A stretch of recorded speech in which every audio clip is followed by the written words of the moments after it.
8 বছরের একটা নিষ্পাপ শিশু, যে কেবল দ্বিতীয় শ্রেণীতে পড়ত। সে হয়তো এখনো ভালো করে দুনিয়াটাই বোঝেনি, কিন্তু নিজের ঘরের পাশের প্রতিবেশীর পৈশাচিক লালসার শিকার হয়ে আজ সে কবরে।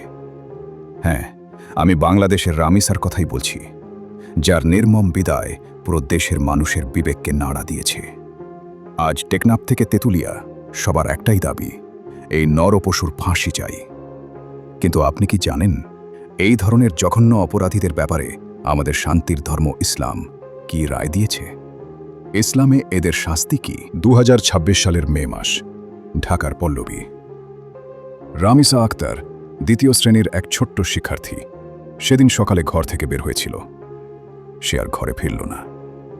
আজকের এই ডকুমেন্টারিতে আমরা শুধু একটি ঘটনা বিশ্লেষণ করব না, আমরা জানব ইসলাম কি বলে এই পৃথিবীর সবচেয়ে ঘৃণ্য অপরাধের শাস্তি সম্পর্কে। ঢাকার মিরপুর, পল্লবী সেকশন 11, মিল্লাত ক্যাম্প সংলগ্ন 7 নম্বর রোড। একটি সাধারণ 5তলা ভবন, সাধারণ মানুষের সাধারণ জীবন।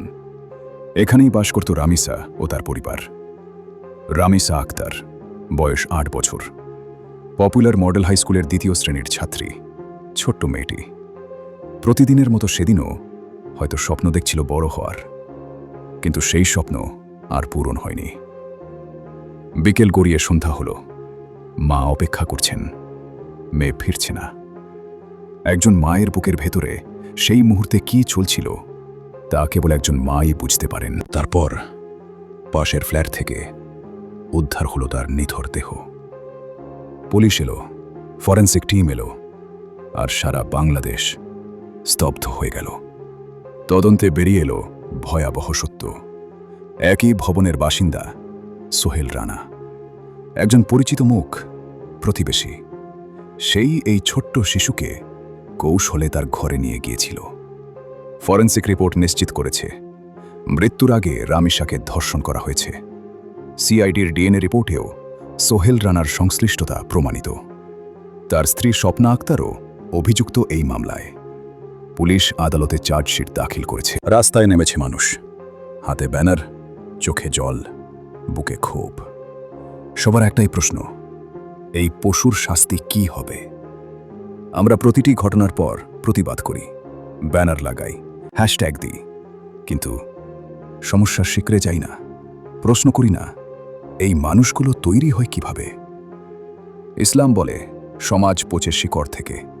যখন ঘরে ঘরে পর্দার বিধান ভাঙে, যখন হারাম বিনোদন ছড়িয়ে পড়ে, যখন মাদকের থাবা বিস্তার পায়, যখন আখিরাতের ভয় চলে যায়, তখনই এই ধরনের পশু তৈরি হয়। তদন্তে জানা গেছে অভিযুক্ত সোহেল রানা ঘটনার আগে ইয়াবা সেবন করেছিল। ইয়াবা এই মাদক মানুষের বিবেক ধ্বংস করে দেয়, লজ্জা মুছে দেয়, মানবতা শেষ করে দেয়।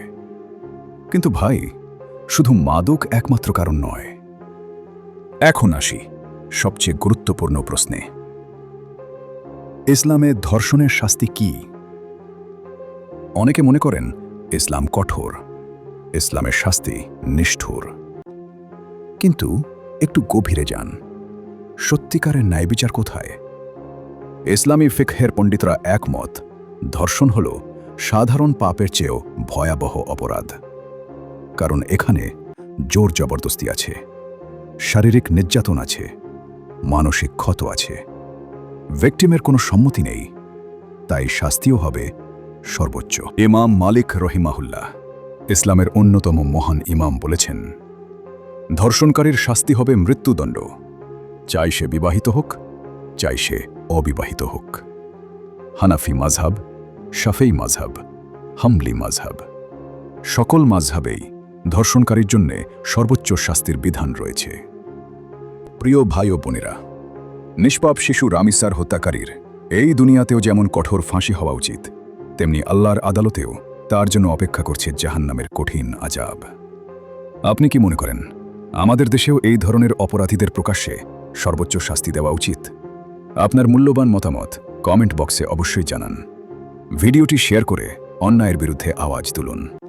এবং এই ধরনের ইসলামিক ও সত্যের পক্ষে ভিডিও নিয়মিত পেতে আমাদের চ্যানেলটি এখনই সাবস্ক্রাইব করে রাখুন। আল্লাহ আমাদের সন্তানদের হেফাজত করুন। আমিন।